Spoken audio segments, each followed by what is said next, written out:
Bismillahirrahmanirrahim. Seperti biasa, kita akan memulai terlebih dahulu kajian kita dengan tadarus kitab yang insya Allah pada kesempatan kali ini kaji ilmu suluk, yaitu syarah Hisnul Muslim.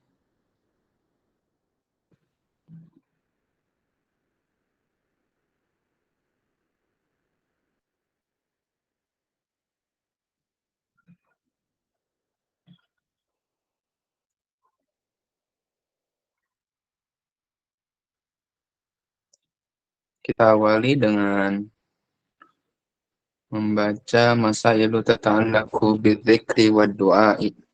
Permasalahan-permasalahan yang berkaitan dengan zikir dan doa. Awalan fawaidul zikri. Yang pertama yaitu berkaitan dengan faidah atau manfaat dari zikir. Faidah-faidah zikir. Masailu ini jadi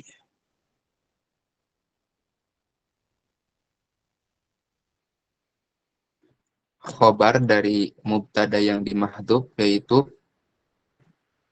hadza masailu tata'allaqu bidzikri wad du'ai. Tata'allaqu ini merupakan fi'il mudhari yang dimana bentuknya berdomir iya, ya'udu atau ta'udu ilal masail. Jadi yang berkaitan, apa yang berkaitan di situ? Masalah. Masalah yang berkaitan, nah gitu. Jadi fa'ilnya itu adalah hiya. Bidzikri wa du'ai, bidzikri jar majrur wa du'ai ma'tuf. Awalan naz'ul khafid fawaidu dzikri. Fawaidu jadi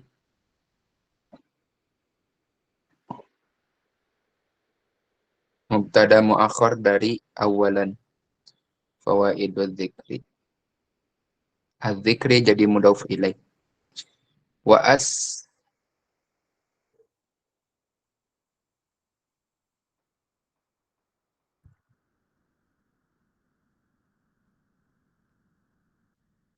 ini kalau nggak salah wa astahiluha ya. Wa astahiluha istahalla yastahilu. Bil fawaidil lati dzakarwaha al-alamatul imamu Ibnul Qayyim rahimahullahu fi kitabihi al-wabilus shayyib. Aku mengutip melalui faidah-faidah yang disebutkan oleh Al-Allamah Al-Imam Ibnul Qayyim rahimahullah dalam kitabnya Al-Wabilus Shayyib. Al-ula, yang pertama, annahu yatrudus syaitan wa yaqma'uhu wa yaksuruhu. Bahwa zikir dan doa ini bisa menjadikan syaitan itu terbirit-birit, kemudian merusak dan menyakitinya. Asaniyatu, yang kedua, annahu yurdir rahman azza wa jalla, yurdir rahman wa azza wa jalla. Yang kedua, faidahnya itu adalah akan menjadikan Allah Subhanahu wa taala itu ridho kepadanya. Asalisatu annahu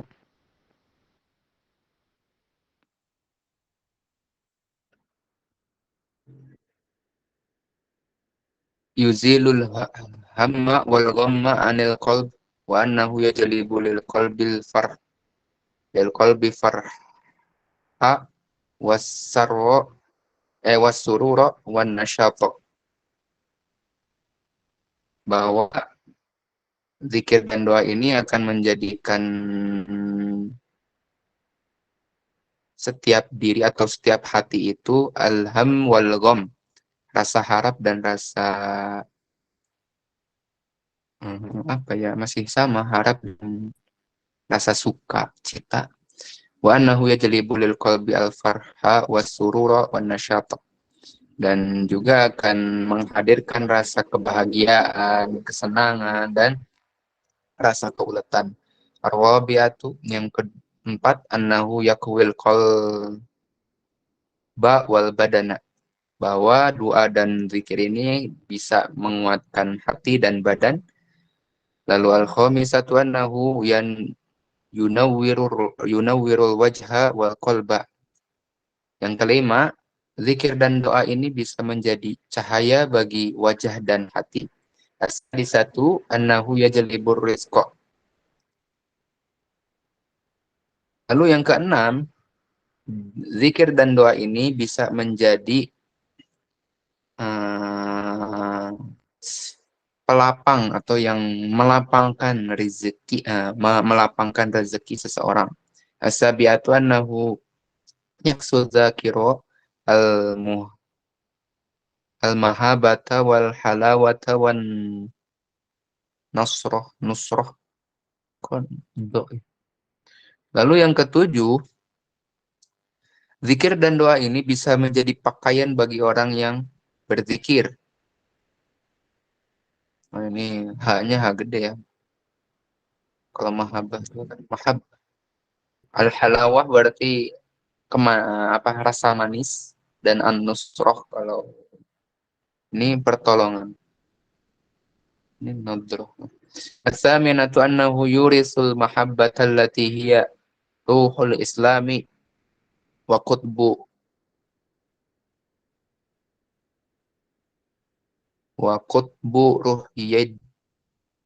ruhyiddin wa madarus sa'adati wan najati. Lalu yang kedelapan, zikir dan doa ini merupakan atau bisa menjadi bukan pewarisan, apa ya? Bisa memberikan rasa cinta yang dimana itu akan menambah rasa cinta kita terhadap Islam, wa qutbu ruhaidin, lalu menjadi kutub itu kan puncak atau dua ujung,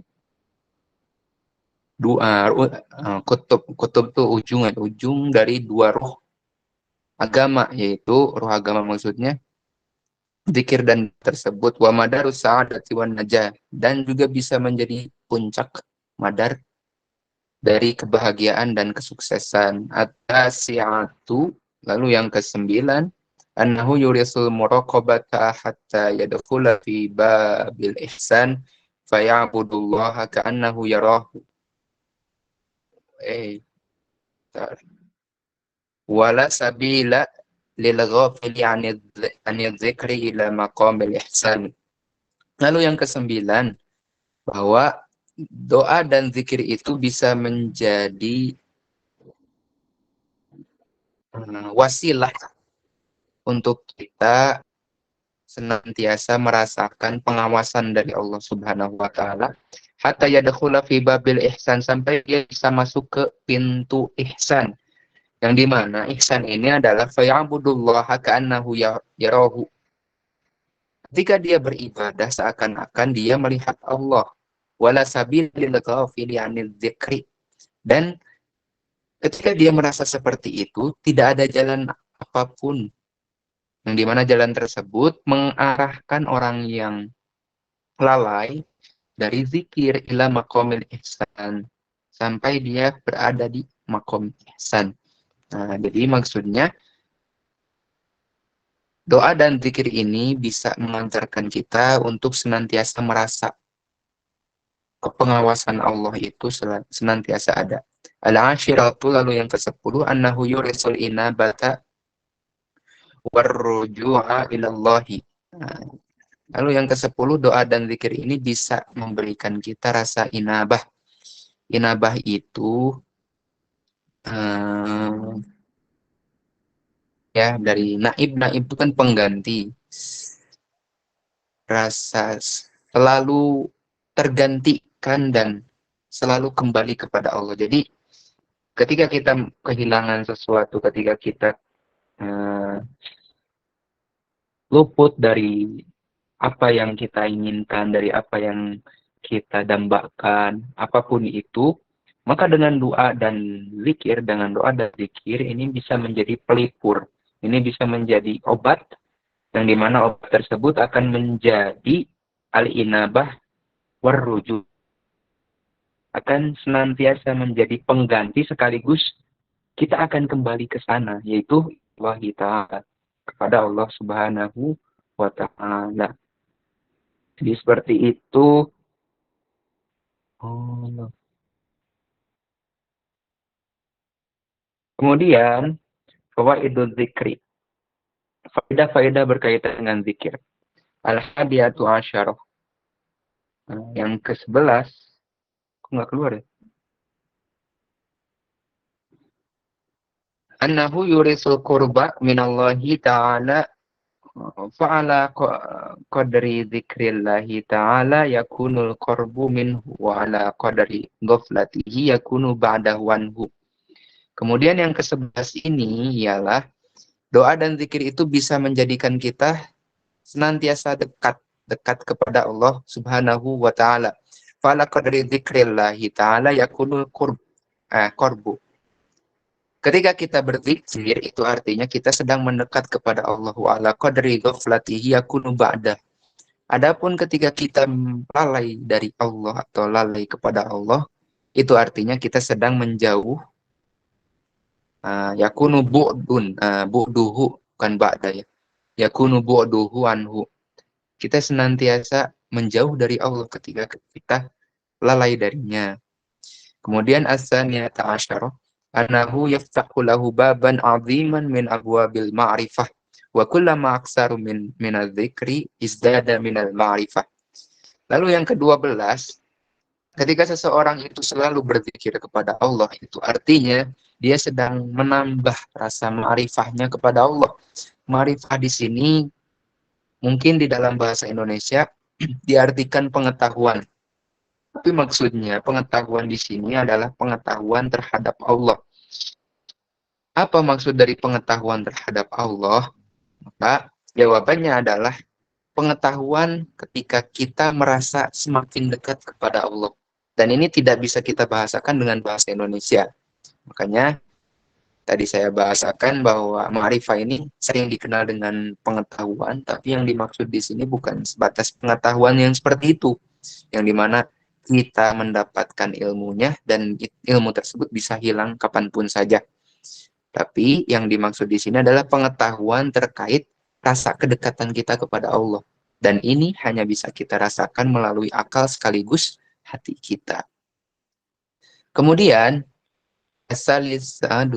satu lagi ya, satu asyar, annahu yurisul haibata li rabbih wa ijlalih li syiddati istilaihi ala qalbihi wa khudurihi ma'allahi ta'ala bi khilafil ghafili fa inna hijabal hibati dakikun fi qalbih. Nah, lalu yang ke-13 ternyata doa dan zikir ini bisa menjadi hibah. Hibah itu layaknya hadiah, bisa menjadi pemberian kita kepada Allah Subhanahu wa taala meskipun catatannya Allah tidak membutuhkan pemberian kita. Lisyiddati isti'laihi. Ini untuk menunjukkan bahwa Allah itu Maha Agung yang berhak untuk mendapatkan pemberian dari kita. Akan tetapi harus diyakini bahwa Allah tidak meminta itu sepeser pun ala qalbih. Yang dimana Maha Agungnya Allah itu senantiasa hadir di dalam hati kita wa hudurihi ma'allahi, dan senantiasa menghadirkan rasa keberpihakannya hanya kepada Allah Subhanahu wa taala. Bi khilafil ghafili fa inna hijabal hibati dakikun fi qalbi. Nah, ini bertentangan dengan yang namanya ghafil atau ghaflah, lalai, abai terhadap Allah. Karena abai itu bakal bisa menjadi hijabal hibah, bisa menjadi penghalang dari adanya pemberian tersebut di dalam hatinya, fi qalbi. Nah, sampai 13. Oke.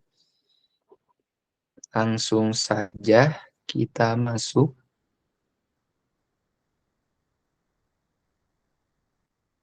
Ini moderatornya. Moderator Put.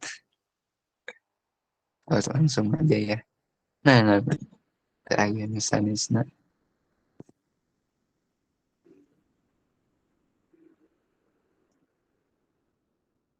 Coba di ini ya Put.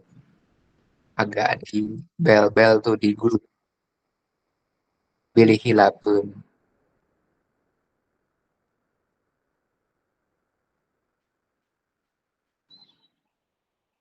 Oke, di sini saya berarti sekaligus menjadi moderator dan pemateri ya, insya Allah. Walah, ya, syafakillah syafaan ajilan. Insya Allah kesempatan kali ini, saya buka dulu sebagai moderator. Bismillahirrahmanirrahim. Wassalatu wassalamu ala Rasulillah wa ala alihi wa sahbihi wa man ihtada bihadihi wa bisunnah bisunnatihi ila yaumiddin. Insyaallah di kesempatan kali ini kita bisa memulai kembali kajian tematik yang dimana kajian tematik ini menjadi kajian rutinan kita semua di dalam kelas eteril yang beranggotakan eteril 01. Mudah-mudahan dengan kehadirannya kelas eteril ini bisa menjadi wasilah wadah yang dimana orang-orang di luar sana membutuhkan ilmu yang seperti ini dan hadirkan di sini dengan cara yang efektif sekaligus tidak mengeluarkan biaya apapun kecuali kuota. Insya Allah untuk mempersingkat waktu, kajian kali ini akan diisi langsung oleh saya sendiri yang kebetulan rekan-rekan saya berhalangan untuk hadir. Dengan demikian, tidak menjadi alasan bagi kita semua untuk memberhentikan kajian ini, tapi tetap seperti biasa untuk selalu menebar keilmuan dalam kondisi apapun. Langsung saja kita masuk ke materi, yaitu berkaitan dengan tobakoh atau alum ditafahum kiro'ah al-kutub. Jadi ini berkaitan dengan pembelajaran bahasa Arab ya. Oke, langsung saja saya mulai. Bismillahirrahmanirrahim. Jadi dalam memahami bahasa Arab, tentu kita akan mulai dari hal yang dimana ini menjadi latar belakang masalah. Nah, karena suatu hal itu tidak mungkin dibahas kecuali ada masalahnya. Sebagai contoh, ketika saya itu adalah santri, kalau ternyata saya itu santri yang soleh, santri yang baik, akhlaknya santri yang sesuai lah, sesuai dengan visi misi dari pesantren, maka tidak mungkin ada banyak aturan atau memungkinkan tidak ada aturan di sana. Kenapa? Dikarenakan adanya aturan itu karena adanya masalah. Nah, begitu juga adanya sebuah bahasan, adanya sebuah tulisan, pasti ada di situ masalah. Karena tidak mungkin sesuatu itu hadir tanpa adanya sebab. Nah, maka di sini saya bahasakan atau saya beri judul tulisan saya dengan Tabakoh at-ta'allum li tafahum qiraah al-kutub. Apa artinya? Artinya adalah tingkatan dalam mempelajari atau dalam pembelajaran li tafahum qiraah al-kutub. Untuk memahami qiraah al-kutub ini sudah menjadi istilah bagi kita semua ya. Qiraah al-kutub di sini adalah membaca kitab yang berbahasa Arab. Jadi pada judul ini maksud saya adalah berkaitan dengan bagaimana tahapan bagi kita semua, terutama masyarakat umum, dalam mendudukan bahasa Arab di dalam keseharian kita. Sebagai contoh, apakah orang yang kerja menjadi PNS misalnya, atau janganlah PNS, kita bahasakan petani. Apakah orang yang bekerja sebagai petani itu wajib memiliki kapasitas bahasa Arab di sana? Apakah orang yang menjadi nelayan itu wajib untuk belajar bahasa Arab? Apakah orang yang menjadi pedagang itu wajib untuk belajar bahasa Arab? Nah, maka Disinilah tulisan ini hadir untuk menjawab keresahan-keresahan tersebut. Dengan demikian, saya mulai tulisan ini dengan semacam dialog atau ungkapan-ungkapan orang ketika kehadiran bahasa Arab di hadapannya. Nah, pasti yang utama dan paling utama itu adalah bahasa Arab itu pasti susah. Nah, itu. Yang kedua, alah, pasti bahasa Arab. Hari ini udah banyak yang namanya terjemahan. Mau baca kitab apapun atau buku apapun, sekarang udah banyak terjemahnya. Tinggal baca terjemahnya. Ngapain susah-susah belajar bahasa Arab? Nah, itu ungkapan-ungkapan di sini menjadi titik temu saya kenapa saya bisa menulis ini. Jadi, sebelum lebih masuk, tulisan ini tiada lain adalah tulisan opini sepenuhnya. Nah, jadi tidak berbasis data faktual atau apapun itu, tapi ini hanya sebatas opini semata. Nah, dengan demikian, maka wajar saja ketika ditemukan hanya 1-2 footnote, kemudian rujukannya pun hanya beberapa. Karena memang tulisan ini hadir pure dari opini saya sendiri. Nah, jadi mari kita lihat bahwa ternyata sudah menjadi hal yang lumrah bahasa Arab itu dianggap sebagai setannya bahasa. Nah, kenapa disebut setannya bahasa? Karena orang yang mempelajari bahasa Arab, baik dia yang sudah ataupun mau, pasti sudah ada iming-iming, ada ya, atau awas belajar bahasa Arab itu, waduh, rumit banget. Belajar bahasa Arab itu pasti harus belajar ilmu nahu yang banyak banget istilahnya. Belum ilmu nahu nanti ada sorop. Belum sorop nanti ada hiwarnya, ada ininya, ada itunya. Seolah-olah bahasa Arab itu menjadi hal yang sangat-sangat menakutkan bagi kita semua. Nah, makanya di sini apakah benar bahasa Arab itu semenakutkan itu ataukah tidak? Nah, apalagi nanti ada lagi ungkapan di mana saya mah nggak akan mau jadi ulama, ngapain saya harus belajar bahasa Arab? Lagian nggak akan kepake kalau nanti saya kerja. Bayangkan saja saya itu jadi sales. Apakah saya butuh bahasa Arab? Tentu tidak. Yang saya butuhkan adalah cara untuk mengajak orang agar bisa membeli produk yang saya tawarkan. Itu misalnya. Atau pedagang. Nanaonan itu ngapain sih belajar bahasa Arab? Yang saya butuhin mah bisa matematika, bisa ngitung, ngejumlah, pengeluaran dan pemasukan, pedagang. Kemudian yang lain misalnya guru. Ada saya mah ada guru PAS, guru IPA, ngapain belajar bahasa Arab? Lagian IPA mah ngebahasnya nggak ada sama sekali yang namanya pembahasan agama, malah bertentangan dengan agama. Bahasnya tentang saintifik. Nah, ini kan menjadi hal yang menjawab bahwa oh iya juga ya, ngapain selama ini capek-capek belajar bahasa Arab ini untuk yang santri ya. Iya ya, ngapain lagi belajar bahasa Arab kalau akhirnya mah udah kerja teh nggak butuh bahasa Arab. Nah, makanya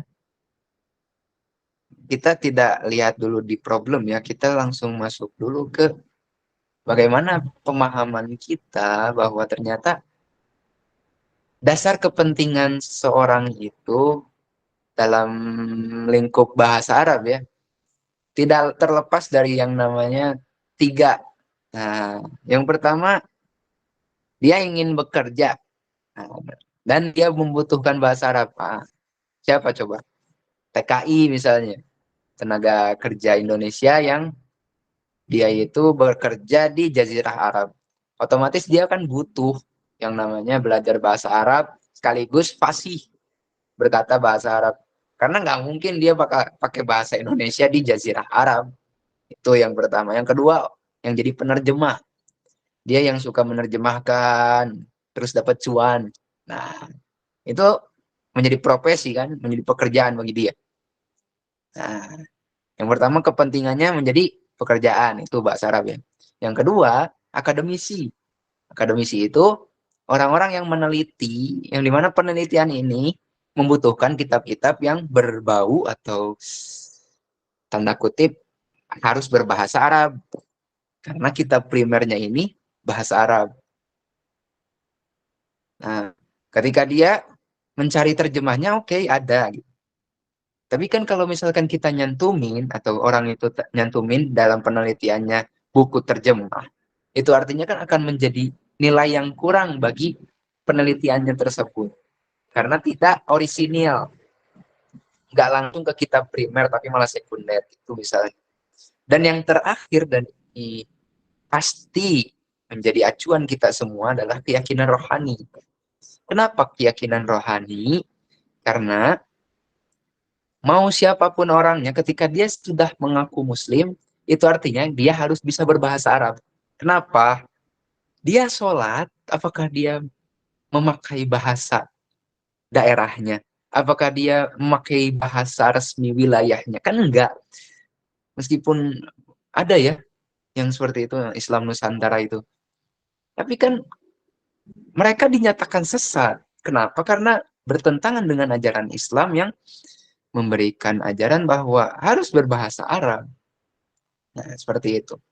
Makanya ini menjadi acuan bagi kita semua yang mengaku muslim, bahwa kenapa bahasa Arab ini menjadi urgent bagi kita semua adalah karena kita punya keyakinan rohani, kita punya identitas pribadi, identitas diri, yang dimana identitas tersebut berkaitan dengan agama kita, yaitu Islam. Ketika kita mengaku Islam, maka otomatis kita harus bisa berbahasa Arab. Begitu. Jadi ini patokan utama. Jadi sebenarnya ada satu lagi, yang keempat. Ketika bahasa Arab ini menjadi bahasa yang resmi, bahasa resmi dunia. Hari ini kan wayahnya, kalau hari ini bahasa resmi dunia itu yang pertama adalah Inggris. Berbeda dengan yang lalu. Pada zamannya Abbasiyah, sempat bahasa Arab itu menjadi bahasa resmi. Dengan demikian, nggak ada kata tapi untuk mempelajari bahasa Arab. Pasti wajib orang-orang mempelajari bahasa Arab. Kenapa? Karena semua keilmuan pada masanya. Meskipun hari ini ya begini, udah banyak terjemah. Dan ya seperti itu. Nah, itu tentang bagaimana kita memahami urgensi dari bahasa Arab.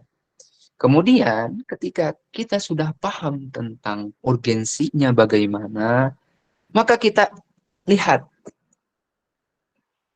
bagaimana problematika yang ada. Jadi teman-teman di sini sudah paham nih. Oh, ternyata bahasa Arab itu penting nih. Apalagi aku muslim.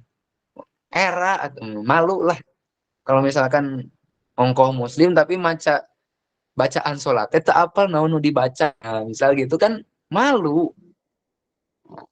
Ketika udah sadar tuh kayak gitu, pastikan teman-teman mulainya, terus gimana nih caranya saya bisa bahasa Arab, atau hanya saya bisa belajar bahasa Arab. Itu artinya teman-teman harus dikasih dulu problem yang ada di dalam bahasa tersebut. Nah, di sini saya tuliskan problem-problem inti dari bahasa Arab itu tidak terlepas dari yang namanya dua hal. Yang pertama, problem linguistik. Linguistik itu berkaitan dengan bahasanya itu sendiri. Nah, jadi problem internnya, benar-benar problem bahasanya. Apa problemnya? Problemnya itu adalah tentang aswat, yaitu tentang suara. Bahasa Arab unik. Kenapa unik? Karena memiliki aswat atau fonem yang khusus. Nah, di sini saya tuliskan huruf-huruf isti'la ya. Do, zal, zain, ha, ta, zain, ain, to, zo, sod. Dan ini tidak kita temukan dalam bahasa yang lain. Nah, coba. Misal nih ya, dod. Dod apa? Di bahasa Indonesia yang mirip dod. Dadu. Dadu pakai dal, bukan dod. Istilah kan. Sedangkan dadu itu dal, istifal. Atau kho. Kho apa ya? Di dalam bahasa Indonesia ada nggak kho? Khobar. Kabar kan di bahasa Indonesia bukan khobar lagi, tapi kabar. Terus ghain. Go. Di dalam bahasa Indonesia apa misalnya? Gak suka, gila, hmm, gampang. Itu gak, bukan go. Nah, jadi ya beginilah bahasa Arab dan maaf saya memberi contohnya itu Indonesia karena menyesuaikan saja. Karena saya nggak bisa bahasa Inggris dan nggak bisa bahasa yang lain.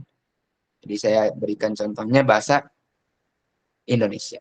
Itu yang pertama. Jadi problemnya itu tentang suara. Yang kedua, problemnya itu berkaitan dengan maknanya. Ternyata dalam satu kata itu bisa berubah maknanya ketika posisinya itu berubah.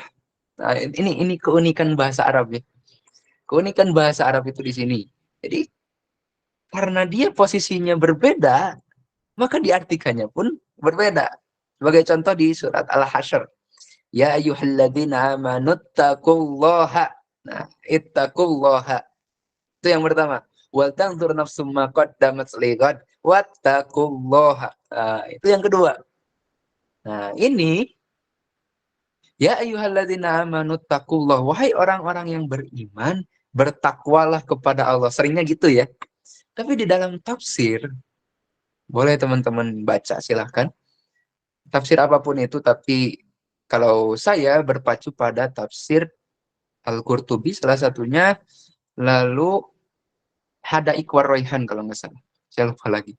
Tapi yang pertama adalah itu Al-Qurtubi. Ittaqullah di sini adalah taatlah kepada Allah. Itu yang pertama. Wa tanzur nafsum ma qaddamat liqad, dan hendaklah setiap orang memperhatikan apa yang telah diperbuatnya. Liqad untuk hari esok. Maksudnya hari esok di sini akhirat.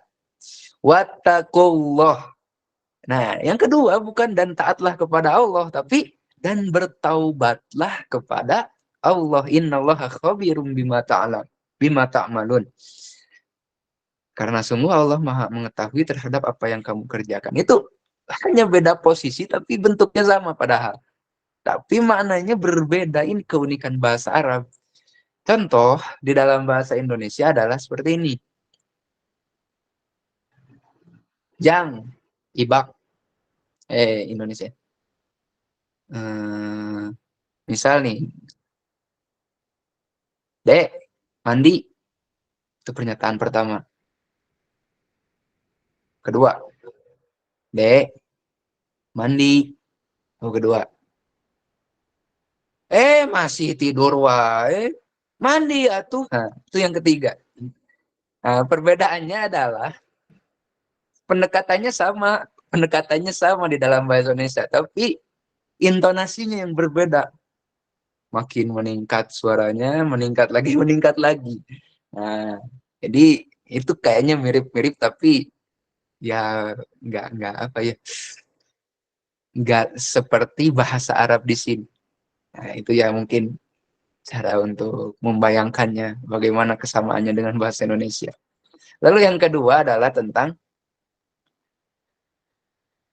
ternyata ketika objeknya berbeda, maknanya pun bisa jadi berbeda. Nah, ini kan kalau tadi posisinya berbeda ya dengan objek yang sama. Ini objeknya berbeda, maka maknanya pun menjadi beda. Contohnya di dalam surat ini teh surat lupa. Al-Anfal ya. Nah, di dalam surat Al-Anfal ini diartikan wattaqu fitnah. Nah, bukan dan bertakwalah dari fitnah, enggak, tapi dan pelihara dirimu dari siksaan. Nah, ini keunikan di dalam bahasa Arab yang dimana ini harus jadi catatan bagi kita semua. Itu ya. Dan ini menjadi tolak ukur perbedaan yang inti.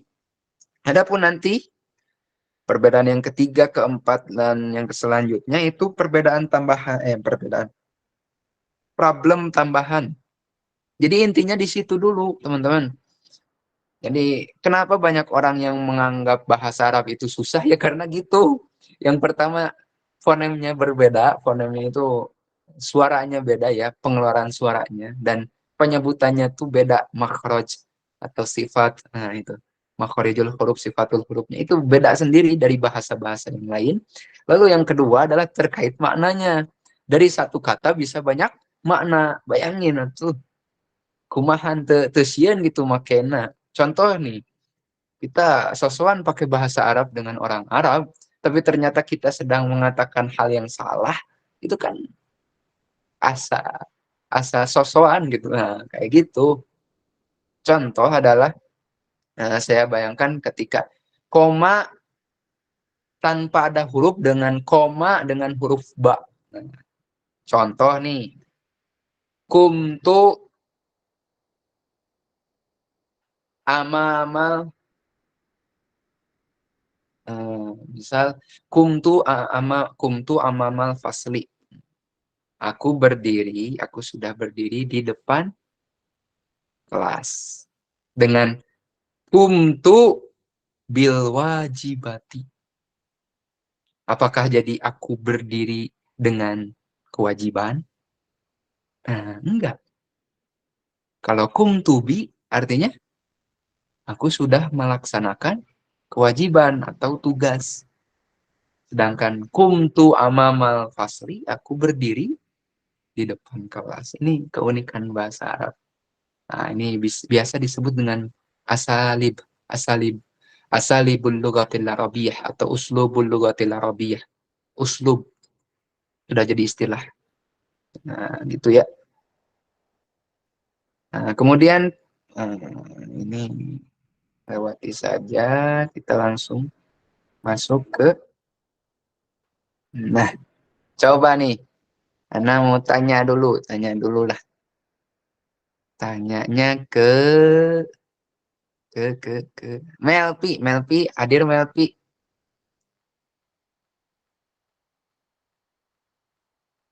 Melpi, pengen nanya. Itu ada tabel kan? Coba susun sama Melvi katanya. Itu bahasa Indonesia kok.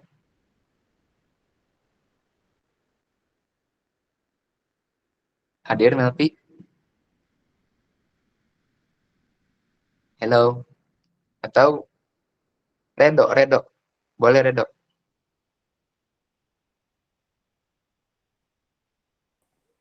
Gimana, Bas? Iya, si Edo mah lagi rapat. Isbi, coba Isbi, Isbi. Coba ya. Saya mungkin ya. Saya dan adik sedang makan. Kemudian saya dan adik sedang makan ikan. Kemudian ibu pergi ke pasar. Oke. Put, Gimana? boleh lah Put. Bisa nggak? Kalau dari Putri gimana?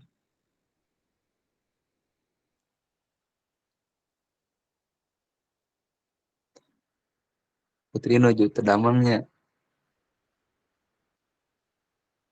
Melvi udah hadir?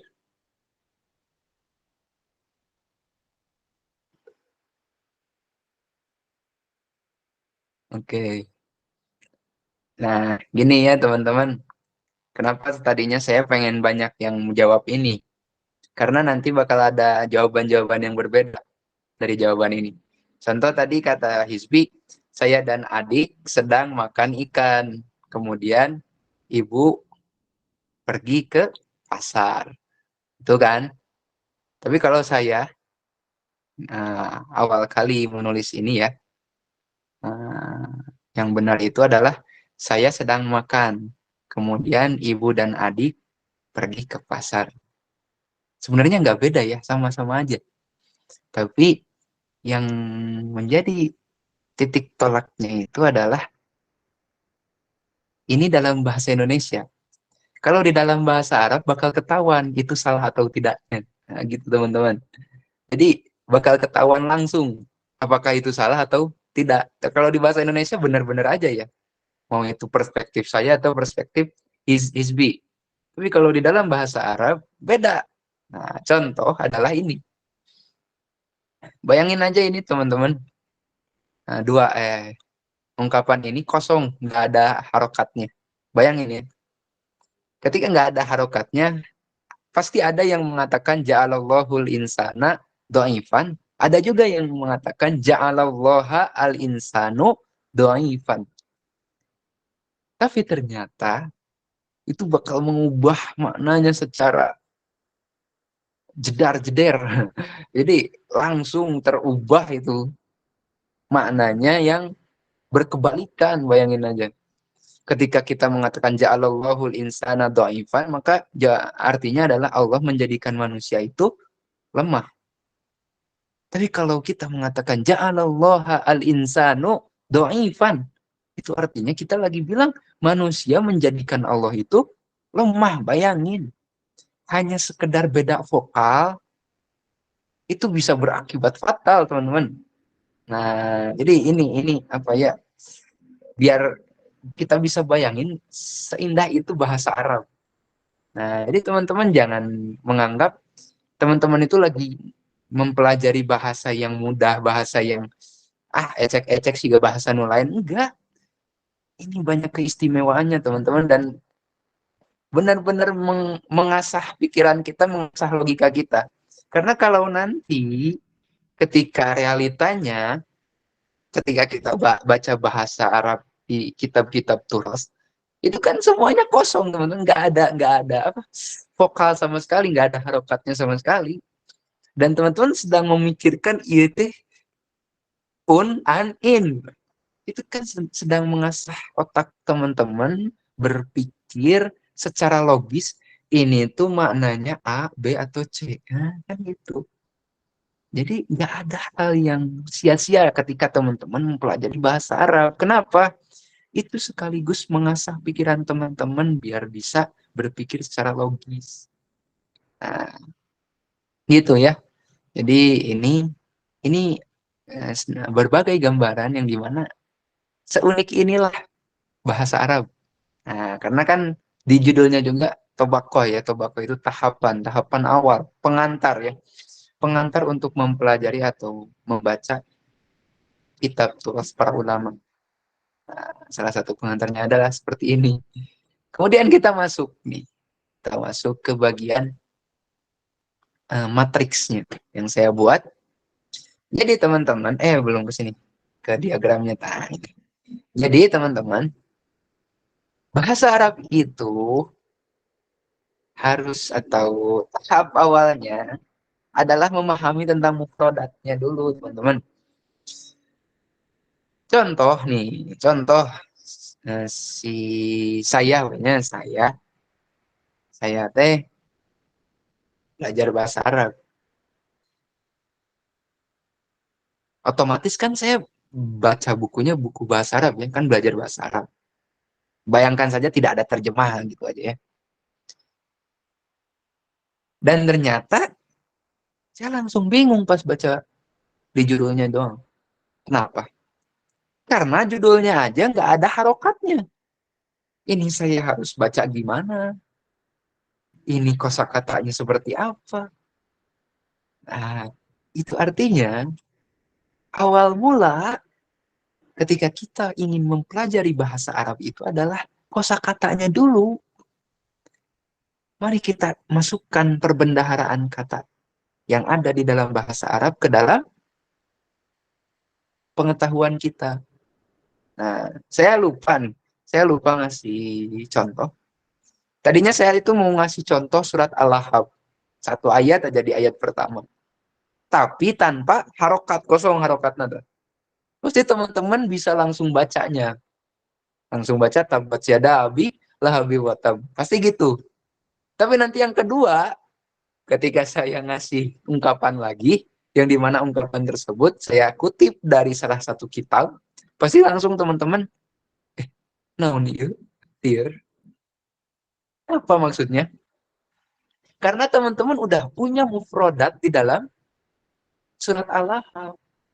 Udah pernah menghafal Al-Lahab, yang dimana itu, saya wallahu alam apakah teman-teman lihat tulisannya atau tidak, tapi itu sudah menjadi pengetahuan bagi teman-teman, udah masuk mufrodatnya di dalam pengetahuan teman-teman, itu artinya sudah punya bekal mufrodat di sini, makanya langsung bisa baca tabat siada abi lahabi watab. Andai kata kalau teman-teman belum hafal dan belum pernah berkenalan dengan surat Al-Lahab, teman-teman bakal ngerasa bingung juga seperti ungkapan yang keduanya tadi. Saya lupa, maaf ya. Nggak memasukkan ke sini. Asli.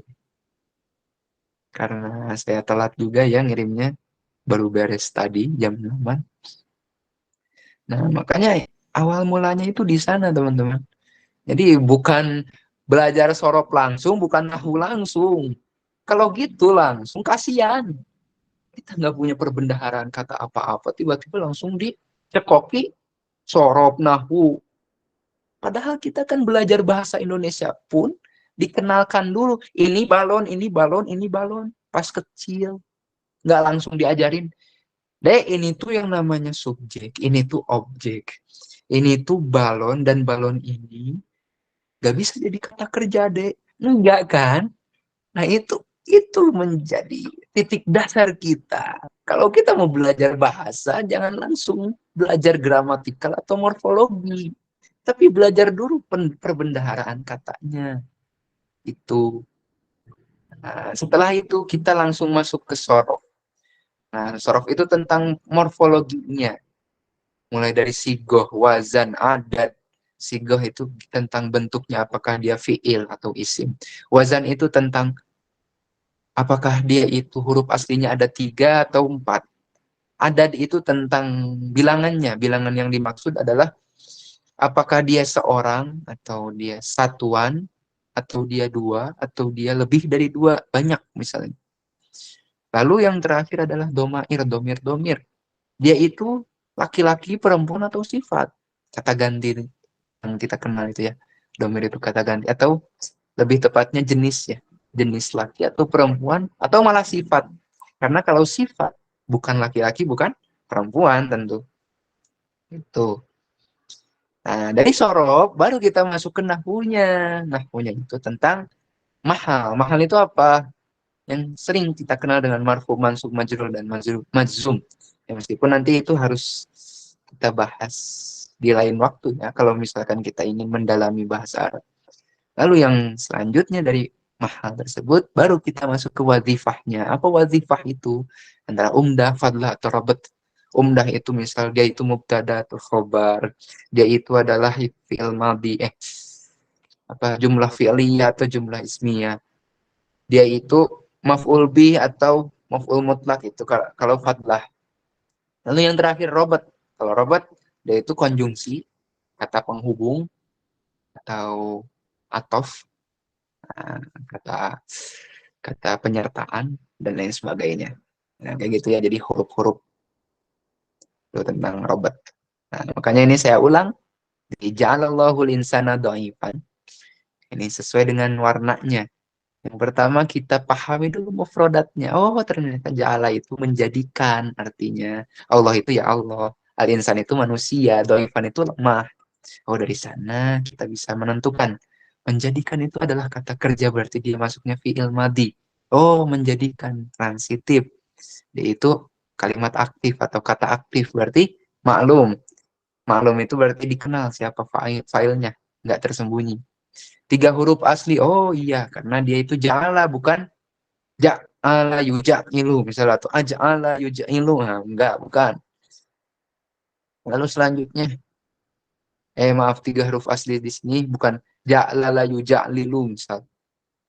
Lalu maksud satu di sini dia menandakan bahwa kalimat ini, kata ini adalah kata yang menunjukkan ke satu orang yang memiliki domir huwa. Lalu ja'ala di sini bukan ja'alat karena dia jenisnya laki-laki.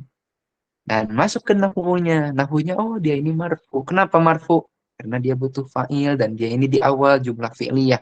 Kemudian dikarenakan ya jumlah fi'liyah. Nah, ada sampai situ. Dan terakhir umdah. Kenapa umdah? Kalau umdah berarti tentang memikirkan bahwa dia ini adalah kalimat inti. Ketika dia disebutkan kalimat inti, maka harus disertakan penyempurna dari kalimat inti tersebut. Ternyata penyempurnanya itu adalah Allah. Nah, kayak gitu ya teman-teman. Inilah pengantar dalam memahami bahasa Arab. Jadi, kalau kita katakan bahasa Arab itu sulit, tentu benar adanya. Jadi, karena memang benar, sulit. Tapi kesulitan itu bakal terasa mudah ketika kita menganggapnya itu layaknya bahasa Indonesia. Kalau kita menganggap bahasa Arab itu adalah bahasa kasta, jadi bahasa puncak tertinggi, ya bakal susah terus. Tapi kalau kita sudah menyamakannya dengan bahasa Indonesia seperti ini, oh, dan ini semudah itu bahasa Arab. Nah, kayak gitu ya teman-teman. Nah, sekian yang bisa disampaikan. Mungkin langsung saja kita ke tanya jawab barangkali atau tanggapan terlebih dahulu. Saya sekaligus moderator ya di sini. Silakan yang ingin menanggapi atau saya pilih saja. Boleh tanggapannya? Mutia Hasna, boleh ditanggapi dulu.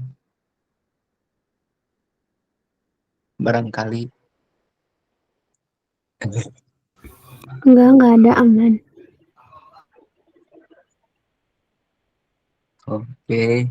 Isbi gimana Bi? Bisa ada masukan dari tulisannya misal kurang lengkap atau gimana? Silakan kritik. Ya, jadi sesi Astagfirullah. tanggapan. Ketiduran, Astagfirullah, ketiduran. astagfirullah.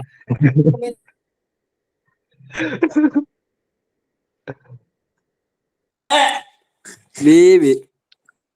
Kalau yang lain gimana yang lain? Melvi, aman Melvi.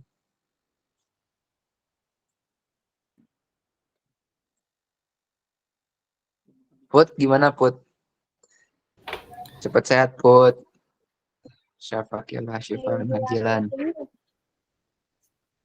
Oh ya Melvi, gimana Melvi? Enggak, Jangan cuma menerima. mau bilang. Apa? Kudu jelek. Kudu like. Ya, maksudnya harus dikritik tulisannya. Oh, enggak. Kalau nggak kritik mah enggak sih. Aku mau apa ya tuh? Mungkin menyanjung apa Aduh, ya kurang jelas Mel. bahasanya.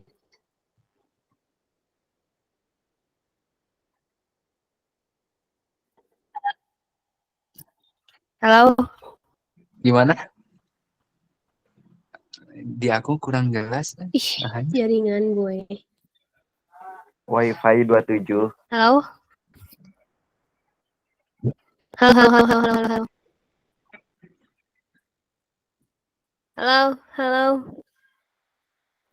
Halo. Aman. Ya itu udah. Gimana Mel? Ada gak suaranya? Ada sekarang ada. Oh, oke. Tadi kayaknya gara-gara pakai headset. Bukan mau mengkritik ya, apa tuh ya? Bukan menyanjung juga gimana? Ya pokoknya alhamdulillah dengan apa ya materi tadi tuh ada yang aku belum tahu jadi tahu. Terima kasih Abasar. Udah gitu aja. Oke. Bagus. Aku kira ini kritik. Yang lain gimana? Kan kataku Ayo. bukan kritik.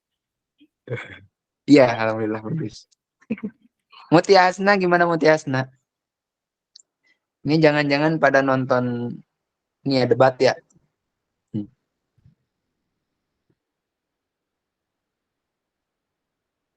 Gak, Bas, gak aman.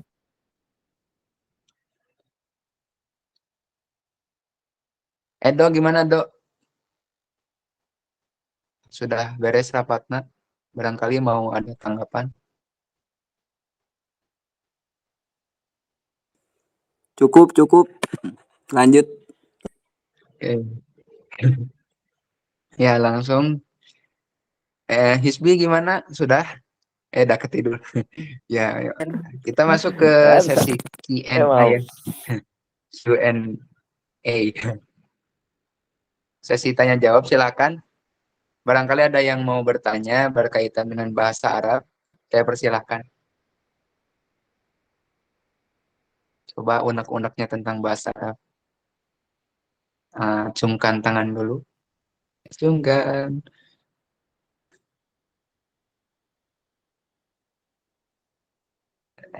Tidak ada. Yakin tidak ada. Oh, siap. Ya, bebas.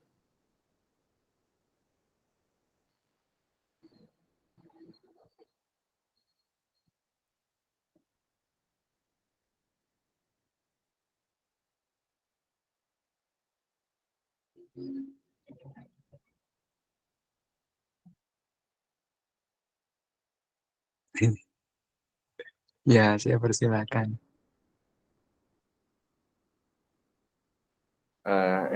Aneh mau nanya ya, Mas. Boleh.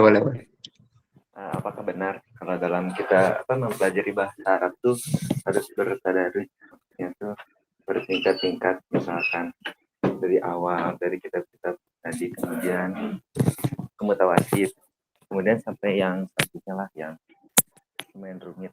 Tapi kan kalau mau simpel gitu ya, mempelajari kitab bertadarus itu kan butuh waktu yang lama. Sedangkan kita tuh waktunya tuh nggak bisa apa sih buat mempelajari bahasa Arab doang misalkan. Tapi emang benar kan bahasa Arab emang kunci gitu, kunci segalanya. Tapi kalau misalkan kita belajar bertadarus, bermanhaj gitu, ini tuh mau butuh waktu yang panjang gitu. Sedangkan kita juga harus mempelajari ilmu-ilmu yang lainnya, yang pokok-pokok lainnya gitu selain bahasa Arab. Mungkin ini yang baru misalkan dari SMA nih, lulus dari SMA, mempelajari bahasa Arab. Kemudian kan dia juga mungkin di kuliahnya ada tugas atau apalah yang lainnya. Gimana itu tanggapannya? Ada nggak maksudnya solusi yang kayak mempermudah lah, atau contohnya ada guru-guru di YouTube misalkan yang bisa membimbing tapi dengan metode-metode beliau yang mudah.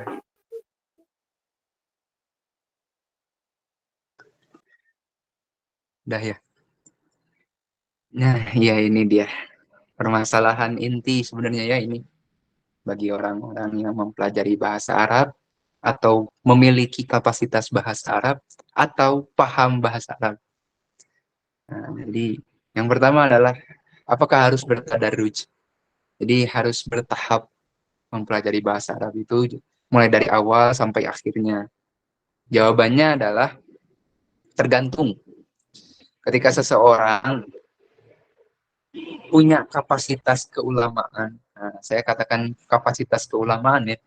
Jadi memungkinkan dia itu bisa menjadi orang yang ahli ilmu agama, maka dia wajib untuk bisa bertadarruj.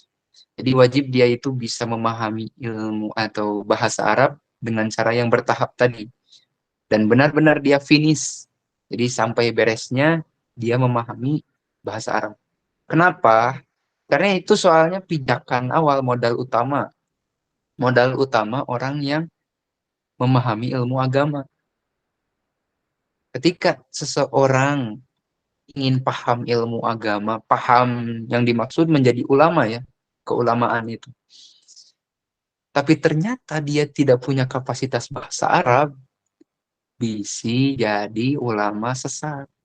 Nah, contoh Al-Qari'ah. Itu yang simple aja itu ya. Al-Qari'ah. Apakah gitu atau Al-Qari'ah? Kan beda ya, beda. Dua hal itu beda. Tapi dia mengartikannya apa?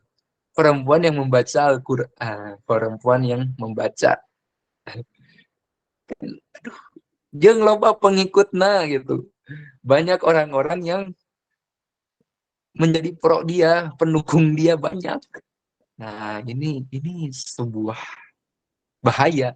Ketika ternyata ulama yang seperti itu makin banyak nantinya, ya makin hancur tak bahasa Arab. Nah, di situ ya. Jadi tadarruj itu diperuntukkan bagi orang yang ingin menjadi keulamaan. Lantas bagaimana dengan masyarakat umum yang awam, yang dimana dia itu nggak pengen jadi ulama dan nggak punya kapasitas keulamaan? Jawaban saya adalah pelajari bahasa Arab praktis. Nah, ini istilah mungkin saya belum temukan apakah ada yang sudah pernah membahas ini. Jadi istilah bahasa Arab praktis ini adalah bahasa Arab yang benar-benar yang diaplikasikan oleh dia.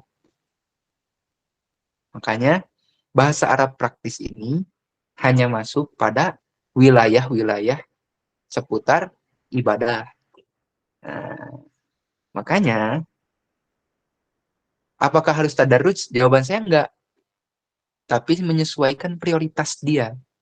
Kebutuhan dia di mana?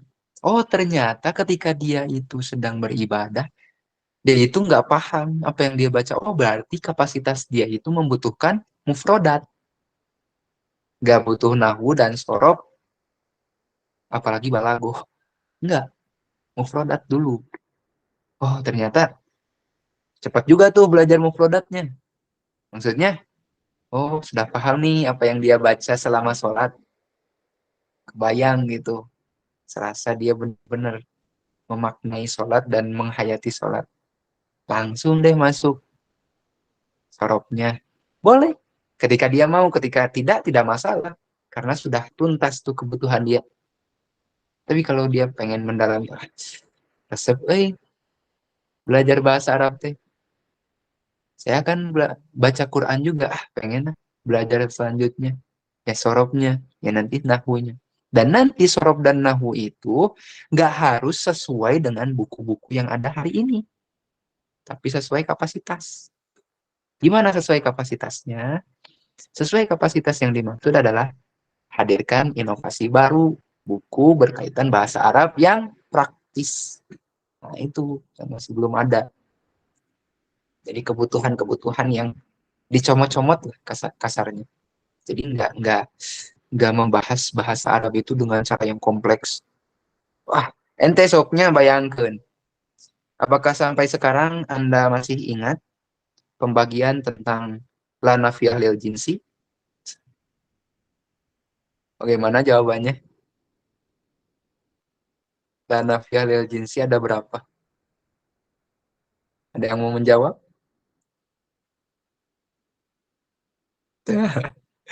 Jadi apakah itu dipakai? Ya mungkin dipakai, tapi kita nggak nyadar.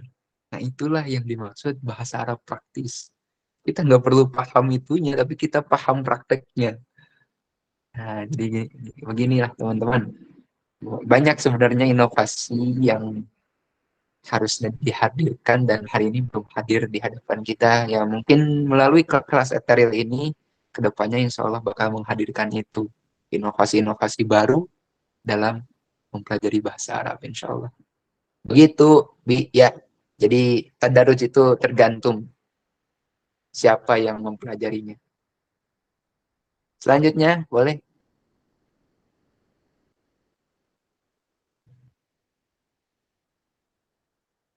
Terjawab, Bi?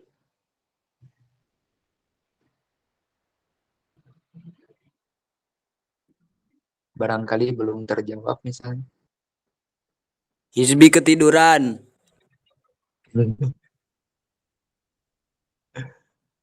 Aman, aman, aman. Oke. Dok, gimana udah keinget?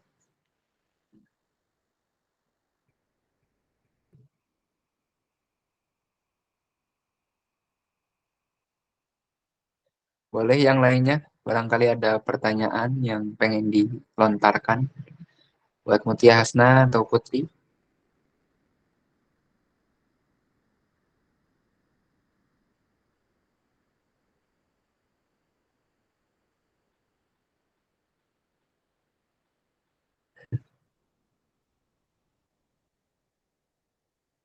Sibuk nonton debat juga nanya. Debat cawapres.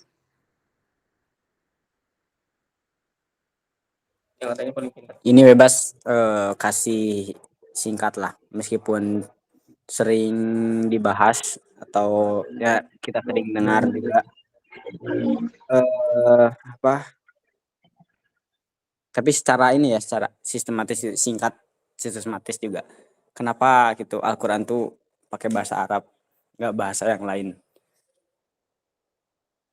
Ya meskipun mungkin sering dipertanyakan dan sering juga jawabannya banyak juga di ini berseliweran, tapi pandangan Basor dari sejauh bacaan Basor gimana?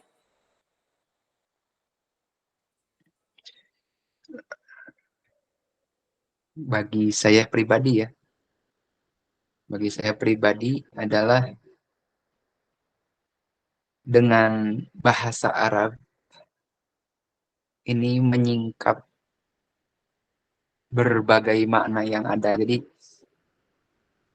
bahasa Arab itu bahasa yang kaya di sini kaya kosakatanya sekaligus kaya maknanya.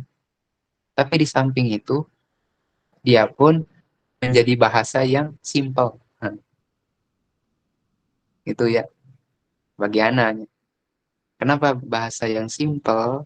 Karena ada unsur badinya, ada unsur ma'aninya, ada unsur bayan. Nah, ini balagoh ya, tentang balagoh. Yang dimana nggak semua bahasa bisa seperti itu. Contoh, ketika kita lihat satu puisi misalnya, puisinya yang diakhiri dengan ae, itu kan dengan bahasa Latin ya. Serasa masih keenakan bahasa anak itu. Tapi kalau kita melihat ke bahasa Arab yang ada di dalam Al-Quran, baca aja surat An-Nas, itu terasa, ih nah bisa kieunya. Orang yang baru denger aja menganggap, bisaan gini, akhirnya genahin. Nah, ini hal awal ya. Jadi saya fokuskan dulu dalam bahasanya. Saya belum masuk ke akidah, belum masuk ke hal lain. Jadi sekaya itu dan sesimpel itu bahasa Arab. Dan ternyata dengan bahasa Arab, seseorang itu otaknya benar-benar refresh. Karena bayangkan saja teman-teman, hari ini udah ada harokat, udah ada titik ya. Kalau dulu itu belum ada apa-apa. Itu yang pertama. Jadi tulisan bahasa Arab itu masih kosong. Lalu kudu maca A, I, U tanpa ada tulisannya, kan itu benar-benar melatih daya pikir kita. Dan pada masanya Nabi Muhammad SAW belum ditulis. Oh, ditulis pun ya oleh katib beliau kan, dan itu belum dibukukan dan belum dikodifikasi yang disebarluaskan pada zaman Utsman kan. Belum. Itu artinya sewah itu bahasa Arab. Udah mah banyak yang menghafalnya, banyak yang jadi hafiz tanpa adanya tulisan, hanya sekedar langsung ingat. Itu artinya kan mudah diingat. Mas, ya kan eta ku orang Arab langsung. Ya saya gampang bahasakannya sok. Ente apalkeun tah puisi-puisina Sapardi Djoko sa Darmono sa puisina Sapardi we pokona. Apakah bisa? Bisa, tapi kesusahan. Lihat bagaimana orang-orang Arab menghafalkan bahasa Arab yang ada di Al-Quran semudah itu, guys. Jadi inilah ya kemungkinan-kemungkinan yang dimana seindah ini bahasa Arab. Dan lagi nanti kita perhatikan lagi ya. Contoh hal-hal yang di luar nalar adalah ketika ada tak terbuka dan tak tertutup. Itu. Atau ada penyebutan Rahman yang Rohim. Dina A yang I na eta itu ada makna tersingkap atau makna terselubung. Contoh Ar-Rahman itu artinya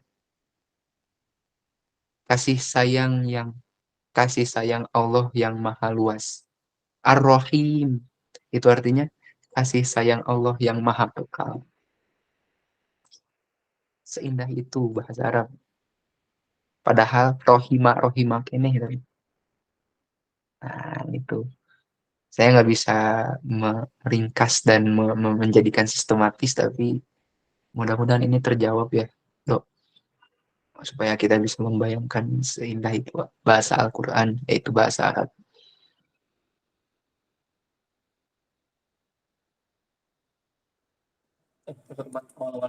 Berarti cigana orang Arab ge tengarti bahasa Arabnya. Maksudnya tengarti Al-Qur'an makna-maknana atau otomatis ngerti. Tapi banyak. Jadi bayangan anak orang Arab teh maca Quran ya ciga baca buku kos orang di Indonesia gitu. Atau kumaha? Iya, betul. Tidak semua orang Arab pun memahami bahasa Al-Quran. Karena ya itulah kenapa ada bahasa Fusha, ada bahasa Amiyah. Dan contoh ininya ya, contoh simpelnya adalah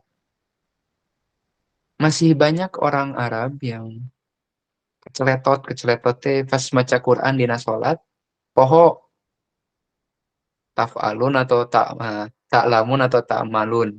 Itu artinya kan dia tahu artinya, tapi dia tidak memahami konteks dari ayat tersebut membahas apa. Karena ya gitu. Itulah Al-Quran. Mukjizatnya itu meskipun dia orang Arab, tidak menjamin dia benar-benar memegang Al-Quran di hatinya. Nah, gitu.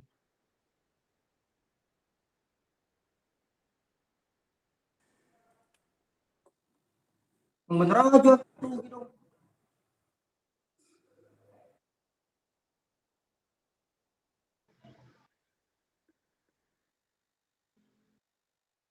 Sih, untuk yang lain, barangkali mau menanggapi yang dari Edo, lebih ini lagi, lebih singkat dan lebih jelasnya.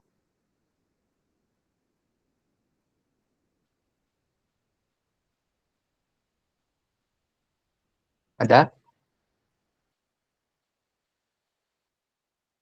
Melvi mau tanya, Hasna, Mut, Putri,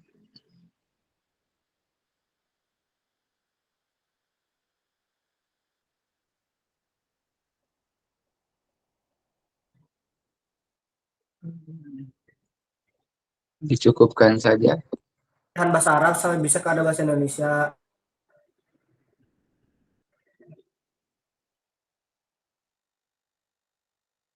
Ya, gimana?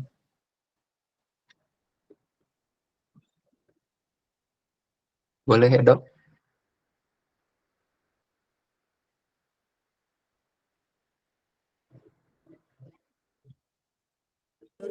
Barangkali mau nanya lagi. Ya non bahasa Arab teh mah dianggap ibu bahasa gitu sih. Nah, lamun jadi ibu dari segala bahasa itu bahasa Arab gitu. Bener tuh eta.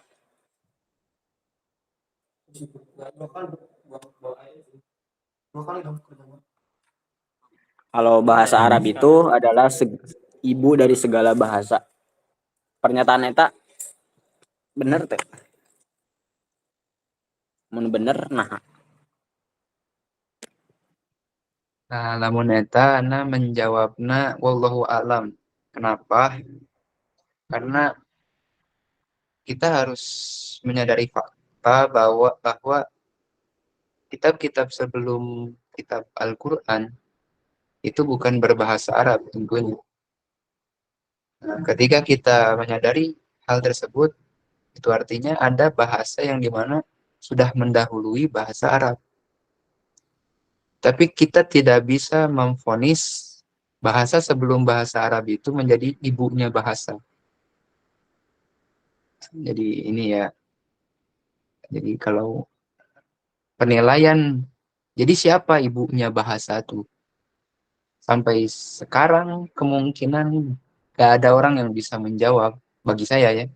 Karena kalau misalkan dia menjawab A, B, dan C, maka yang harus dia berikan adalah bukti faktanya.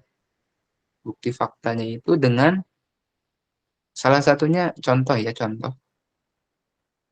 Bagaimana diwan itu menjadi dewan dalam bahasa Indonesia. Bagaimana kitab itu menjadi kitab. Nah, udah biasa ya. Bagaimana kirtos itu menjadi kertas dalam bahasa Indonesia. Itu artinya Indonesia mengambil dari Arab tentunya.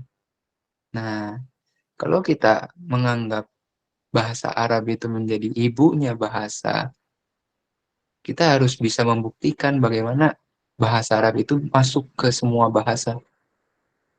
Dan saya masih belum bisa membuktikan itu. Maka saya nggak bisa menjawab tersebut. Dan lagi, kita harus menyadari fakta bahwa sebelum kitab Al-Quran, itu bukan berbahasa Arab, berbahasa Ibrani.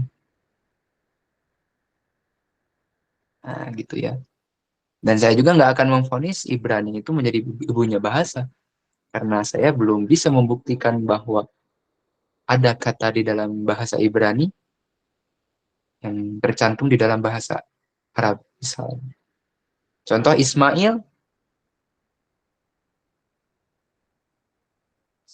itu enggak itu mah jadi Samuel.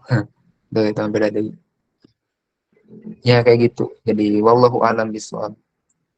Nggak bisa menentukan.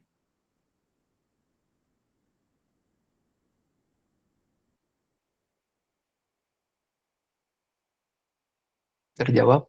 Enggak sih, nggak terjawab ya. Jadi anak nggak tahu. Afwan. oke aman-aman. Kita dong tadi. Yang lainnya boleh. Barangkali ada unek-unek. Kedua yang unek-unek atuh. Jika nunggu beres wae bahasana. Ini tuh karena bingung, Bas, malah. Oh, karena bingung. Ya, karena bingung itu silakan berikan kebingungannya. Bukti bingung sudah. Awal mulai di Oke, berarti kita ini dulu aja. Ntar ya. Dengan login dulu. Hizmi ngantuk. Nah, Abi jam sabar ada di itu, Bi? Guys, tunduh Saya dulu. tadi mah wajibullah khairullah pada juhur.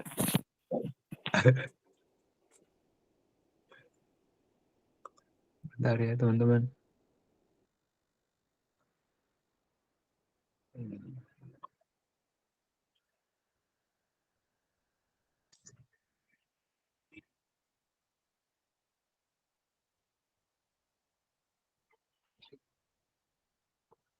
Sudah ini tidak ada? Oke. Bila tidak ada lagi, berarti kita langsung masuk ke closing statement. Jadi, berkaitan dengan bahasa Arab itu, tentu menjadi dua benang ya. Menjadi dua benang yang dimaksud itu orang yang mempelajarinya yang pertama ada orang yang mempelajari yang bertujuan, nah, ada orang yang mempelajarinya dengan bertujuan untuk menjadi ulama atau memiliki sifat keulamaan. Itu artinya dia diharuskan atau mesti atau wajib untuk memahami bahasa Arab secara tadarruj tadi. Kenapa? Ya, karena kapasitas bahasa Arab itu penting ketika kita ingin mendapatkan ilmu agama secara menyeluruh. Dan lagi benang yang selanjutnya adalah ada orang yang mana dia nggak punya kapasitas keulamaan dan dia pun tidak ingin menjadi ulama, cukup menjadi orang biasa dan memiliki pekerjaan semampunya. Maka jawabannya tetap perlu bahasa Arab bagi dia, yaitu memahami bahasa Arab praktis.